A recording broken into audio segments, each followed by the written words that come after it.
was flying my old Dakota aeroplane. You can see the sentence in your 10th class lesson, my first flight. The sentence is in the past continuous tense. The verb is was flying.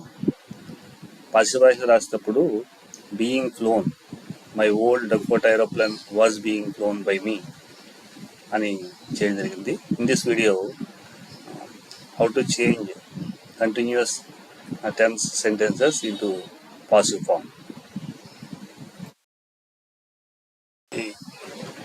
Continuous tense structure active వాయిస్లో subject, helping verb, present participle and object. I was flying my old Dakota aeroplane. ఇక్కడ passive వాయిస్కి వచ్చేటప్పటికి subject, helping verb, participle form, passive verb, by, object. So participle form అంటే active వాయిస్లో flying ఉంటుంది. ఆ ing form బదులుగా passive వాయిస్లో being పెట్టాలి. పాసివ్ వాయిస్లో పాసివ్ వెర్బ్ పెట్టాలి కనుక ఫ్లై అనేటువంటి దానికి థర్డ్ ఫామ్ ఫ్లోన్ పెట్టాలి. మిగతావన్నీ కూడా యాజ్ ఇట్ ఈజ్గా active voice, passive voice base rules మనం ఫాలో అవ్వాలి. కంటిన్యూస్ టెన్స్లో ఉండేటువంటి హెల్పింగ్ వెర్బ్స్ ఆ సింపుల్ టెన్స్లో ఉన్నట్టుగానే ఉంటాయి. ప్రజెంట్ టెన్స్లో వస్తే ఈజ్, యామ్, ఆర్ వస్తాయి. పాస్ట్ టెన్స్లో వర్స్, వర్ వస్తాయి. ఫ్యూచర్ టెన్స్లో విల్ బి, షల్ బి, అలాగే పాసివ్ ఫామ్లో కూడా విల్ బి, షల్ బి ఉంటాయి.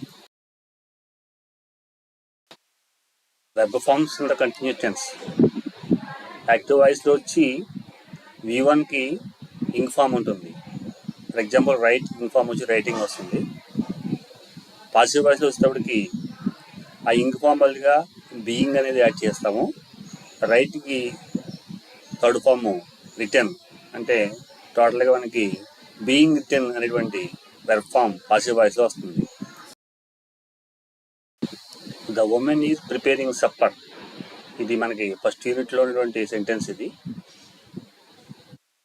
టెన్స్ వచ్చి ప్రెజెంట్ టెన్స్, ఈజ్ వచ్చింది కనుక ఈజ్ ప్రిపేరింగ్ అంటాము. ఆబ్జెక్ట్ యొక్క నంబర్ సప్పర్ సింగులర్గా ఉంది. సో దీన్ని పాసివ్ వాయిస్లో రాసినప్పుడు supper is being prepared by the women అని రాస్తాం పాసివ్ వాయిస్లో.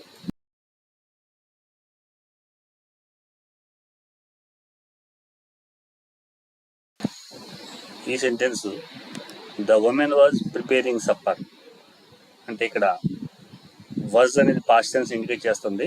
సో సెంటెన్స్ ఏంటంటే పాస్ట్ కంటిన్యూస్ టెన్స్. మిగతాదంతా కూడా సేమ్, ముందు వాక్యంగా మారుస్తాం. ఈజీగా వాజ్ మార్చాలి. Supper was being prepared by the women అని మనం పాసివ్ వాయిస్లో రాస్తాం.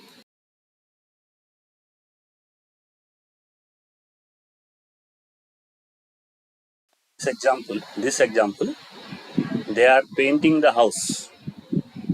ఇక్కడ ఆర్ పెయింటింగ్ అనేది continuous tense, present continuous tense అని చూపిస్తుంది. ద హౌస్ అనేది సింగులర్ ఆబ్జెక్ట్. సో దీనికి పాసివ్ వాయిస్ వచ్చి ద హౌస్, దానికి రిలవెంటెడ్గా ఉండేటువంటి హెల్పింగ్ వెర్బ్ ఈజ్ రాయాలి. యాక్టివ్ వాయిస్లో ఆర్ ఉన్నప్పటికీ అది దేనికి సంబంధించినటువంటిది. ఇక్కడ హౌస్ సంబంధించిన helping verb is. The house is being painted అంటే పెయింటింగ్లో పెయింట్కి V3 పెయింటెడ్, అందువల్ల the house is being painted by them అని పాసివ్ వాయిస్లో రాయాలి.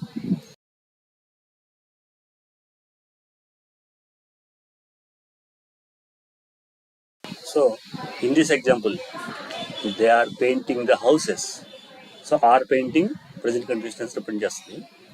ద హౌసెస్ అనేది ఆబ్జెక్ట్ ప్లూరల్, అందువల్ల ఇక్కడ ద హౌసెస్ ఆర్ అని హెల్పింగ్ వెర్బ్ ఆర్ పెడతాం. పెయింటింగ్లో ఇంగ్ బదులుగా బీయింగ్ పెడతాం. పెయింట్కి థర్డ్ ఫామ్ పెయింటెడ్ పెడతాం. By them as usual. So the passive voice of the sentence is the houses are being painted by them.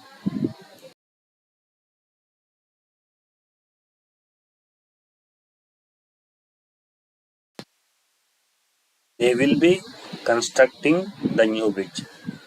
Will be constructing, it represents the future continuous tense. ఇక్కడ object వచ్చి the new bridge, ఇది singular. దానికి సంబంధించిన helping verb will be పెట్టాలి. ఇక్కడ will be. Continuous ఫామ్కి represent చేస్తా being, అలాగే V3కి రిప్రజెంట్ చేస్తా constructive V3 constructed by them. So passive voice is the new bridge will be being constructed by them అనేది పాసివ్ వాయిస్ అవుతుంది.